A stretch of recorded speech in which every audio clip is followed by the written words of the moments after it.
Hai, Assalamualaikum. Kembali lagi dengan aku Penny Andreviani, NPM 200-200-658, Prodi Akuntansi semester 6 reguler.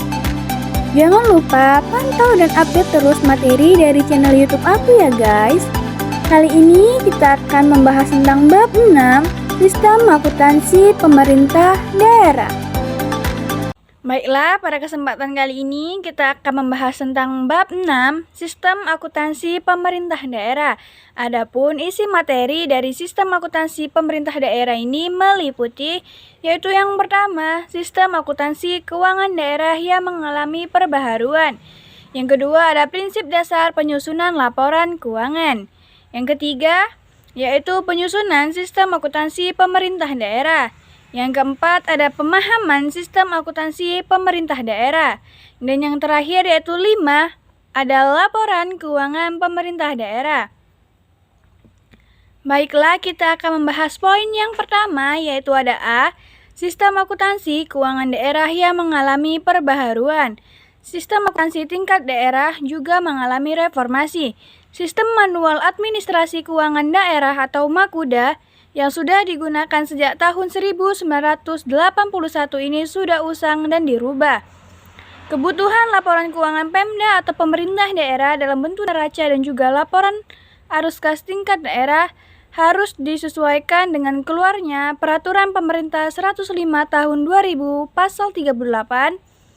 Guna mendapatkan hasil laporan keuangan, maka sistem akuntansi keuangan tingkat daerah harus disesuaikan dengan standar akuntansi pemerintah.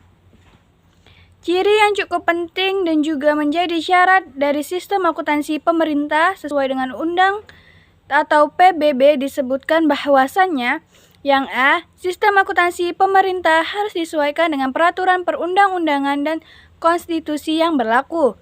Yang B, sistem akuntansi pemerintah harus menyajikan yang akuntabel dan bisa dipertanggungjawabkan. Yang C, sistem akuntansi ini harus bisa menyajikan informasi keuangan yang dibutuhkan guna penyusunan rencana dan juga evaluasi pelaksanaan fisik dan juga keuangan. Neraca dan juga laporan keuangan yang berupa laporan arus kas ini menjadi salah satu bentuk laporan yang disajikan oleh pemerintah daerah dan disusun sesuai dengan standar akuntansi. Serta pemerintah daerah belum menyajikan sistem standar akuntansi yang sesuai, sehingga informasi mengenai kekayaan negara dan juga daerah tidak bisa disajikan secara komplit. Semenjak tahun 2002, pemerintah daerah membuat neraca awal daerahnya yang berpedoman kepada SAKD, yang merupakan hasil dari Tim Pokja SK Menteri Keuangan 355-2001, dan juga keputusan Kementerian Dalam Negeri nomor 29-2002 serta ketentuan praktik internasional.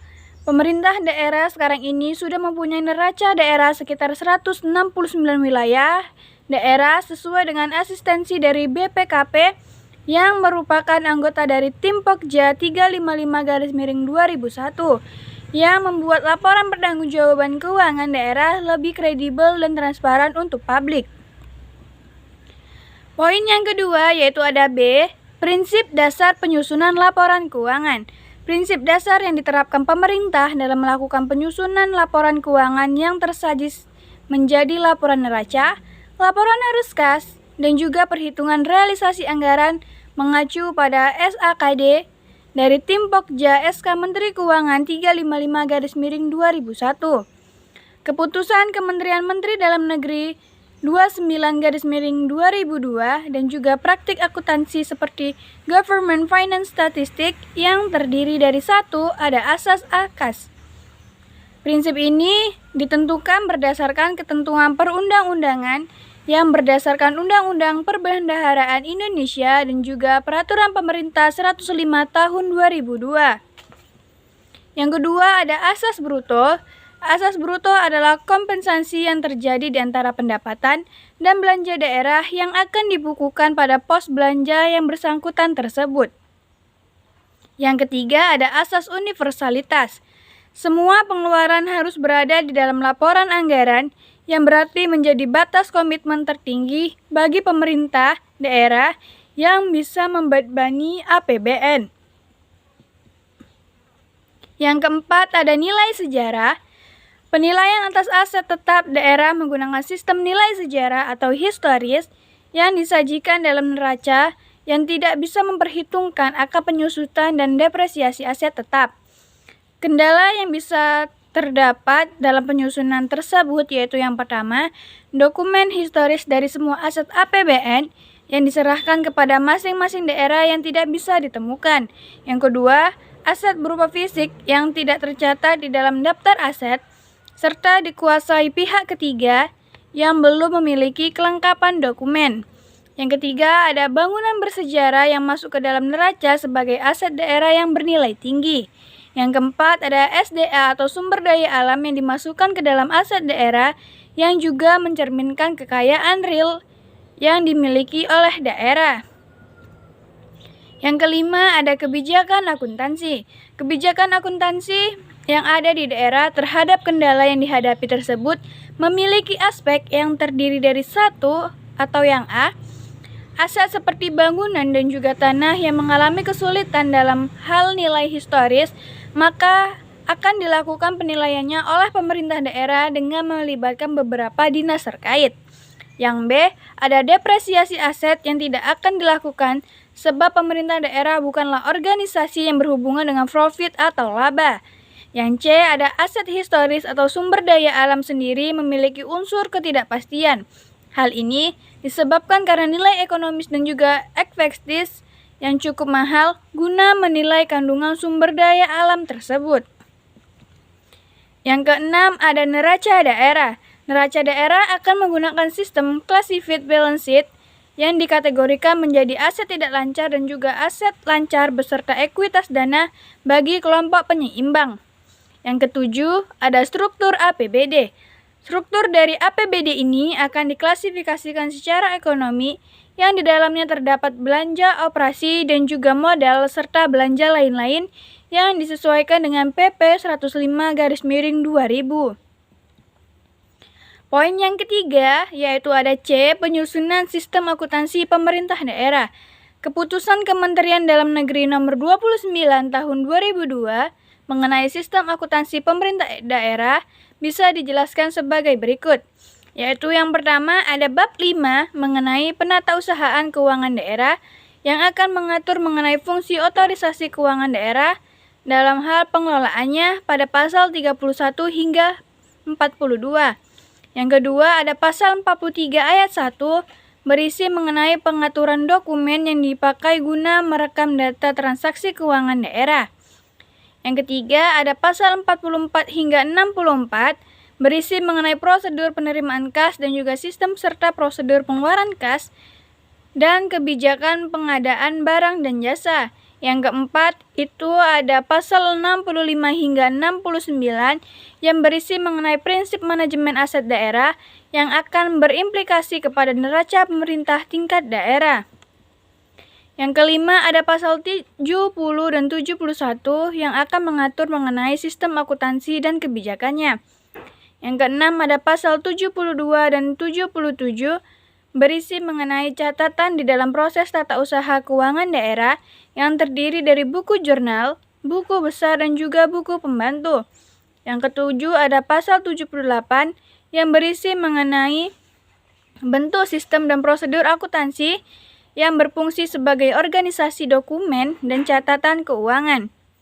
Yang kedelapan ada pasal 79 hingga 85 yang mengatur mengenai bentuk laporan dan mekanisme pertanggungjawaban keuangan daerah. Yang kesembilan ada pasal 96 hingga 1010 yang mengatur pengawasan keuangan daerah. Sistem laporan keuangan daerah tentu saja kualitasnya mendapatkan pengaruh dari beberapa andal dari sistem akuntansi yang ditetapkan oleh pemerintah. Sistem akuntansi ini memiliki kaitan erat dalam sistem pengendalian internal di organisasi. Komponen dari pengendalian intern sudah diatur dalam PP nomor 60 tahun 2008 yang mengatur sistem pengendalian intern pemerintah di mana terdapat 5 komponen penting di dalamnya, yaitu antara lain yang pertama ada pengendalian internal. dengan melalui beberapa langkah seperti A. Penegakan etika dan integritas. Yang B. Ada komitmen tinggi terhadap kompetensi. Yang C. Ada kepemimpinan kondusif. Yang D. Ada struktur organisasi yang dibentuk berdasarkan kebutuhan. Yang E. Pendelegasian tugas, tanggung jawab, dan wewenang yang tepat dan sesuai. Yang kedua, ada penilaian resiko. Pengendalian intern harus menyajikan penilaian resiko yang harus ditanggulangi baik dari dalam maupun luar organisasi. Yang ketiga, ada kegiatan pengendalian. Kegiatan ini akan membantu dalam memastikan bahwasannya dalam arahan dari pimpinan instansi pemerintah bisa dilaksanakan. Yang keempat, ada komunikasi informasi. Informasi harus dilaporkan kepada pimpinan instansi dan juga pihak lain yang sudah ditentukan oleh pemerintah. Yang kelima, ada pemantauan. Proses pemantauan bisa menilai dari kualitas kerja dari masa ke masa yang menjadi rekomendasi audit dan review yang bisa ditindaklanjuti. Otorisasi pada sistem akuntansi pemerintah daerah tentu saja memiliki peran yang cukup penting. Jika otorisasi tidak dijalankan dengan baik, maka keuangan daerah memiliki tingkat risiko yang tinggi akan rawan kebocoran. Sistem otorisasi tersebut ditetapkan oleh kepala daerah yang bertugas sebagai pemegang kekuasaan dan menetapkan keputusan mengenai yang A. Wewenang untuk penandatanganan surat penyediaan dana atau SPD. Yang B. Ada wewenang mengenai penandatanganan surat permintaan pembayaran atau SPP. Yang C. Ada wewenang guna menandatangani surat perintah membayar atau SPM. Yang D. Ada wewenang untuk menandatangani surat perintah pencairan dana. Setiap transaksi yang terjadi di pemerintah daerah ini tentu saja harus diiringi bukti pendukung sebagai transaksi yang sah dan juga valid. Formulir dan juga dokumen transaksi yang dipakai oleh pemerintah daerah guna mencatat transaksi tersebut yaitu yang pertama ada Perda APBD. Yang kedua ada dokumen pelaksanaan anggaran Satuan Angkatan Kerja Perangkat Daerah atau DPA SKPD. Yang ketiga ada surat penyediaan dana atau SPD. Yang keempat ada SPP atau surat permintaan pembayaran. Yang kelima ada surat perintah membayar atau SPM. Yang keenam ada surat perintah pencairan dana atau SP2D. Yang ketujuh ada surat tanda setoran atau STS. Dan kedelapan ada kwitansi. Sementara, buku catatan akuntansi yang digunakan pada pencatatan keuangan tersebut adalah yaitu yang pertama ada buku jurnal yang terdiri dari buku jurnal umum, buku jurnal penerimaan kas, buku jurnal pengeluaran kas. Yang kedua ada buku besar, yang ketiga ada buku pembantu yang terdiri dari buku kas umum, buku kas register, buku rekapitulasi, buku bank, buku pajak, dan buku panjar. Sistem akuntansi pemerintah di tingkat daerah dilaksanakan dengan dua subsistem yang terdiri dari satu subsistem akuntansi pemerintah atau SKPD yang bertugas melakukan pencatatan transaksi pada tingkat pemerintah daerah. Yang kedua ada sistem akuntansi Satuan Kerja Perangkat Daerah atau SKPKD yang bertugas melakukan pencatatan transaksi yang ada di dalam satuan kerja. Yaitu yang keempat yaitu ada D. Pemahaman sistem akuntansi pemerintah daerah. SAPD atau Sistem Akuntansi Pemerintah Tingkat Daerah merupakan prosedur pengelolaan keuangan pemerintah yang memiliki proses pengumpulan data, pencatatan, dan juga ikhtisar hingga akhirnya melakukan laporan keuangan dalam pertanggungjawaban mengenai pelaksanaan APBD dan SAPD yang mempunyai karakteristik yang terdiri dari satu, basis akuntansi, basis kas dalam pelaksanaan laporan realisasi anggaran atau LRA, dan basis akrual menjadi basis inti guna melaporkan pelaporan, dan basis akrual digunakan untuk neraca keuangan. Yang kedua ada sistem pembukuan berpasangan. Sistem ini memiliki dasar persamaan dalam dasar akuntansi, yaitu yang artinya aset sama dengan utang dan juga ekuitas dana. Dalam SAPD terdapat dua subsistem yang terdiri menjadi satu sistem akuntansi pemerintah daerah. Sistem ini dilakukan oleh pejabat pengelola keuangan daerah atau PPKD yang mencatat transaksi yang terjadi di permintaan atau di pemerintah tingkat daerah. Yang kedua, ada sistem akuntansi satuan kerja perangkat daerah. Sistem ini akan dilaksanakan atau dilakukan oleh pejabat penata usahaan keuangan atau PPK SKPD, di mana pencatatan mengenai transaksi akan terjadi pada lingkungan satuan kerja dan harus dilaporkan oleh PPK SKPD. Yang atau yang terakhir, yaitu laporan keuangan pemerintah. Laporan keuangan tingkat daerah seperti halnya laporan keuangan pada pemerintah pusat yang terdapat beberapa komponen seperti yaitu yang pertama ada laporan realisasi anggaran atau LRA, yang kedua ada neraca, yang ketiga ada laporan operasional, yang keempat ada laporan arus kas, yang kelima ada laporan perubahan ekuitas, yang keenam ada catatan atas laporan keuangan, dan yang terakhir yaitu laporan perubahan sisa anggaran lebih.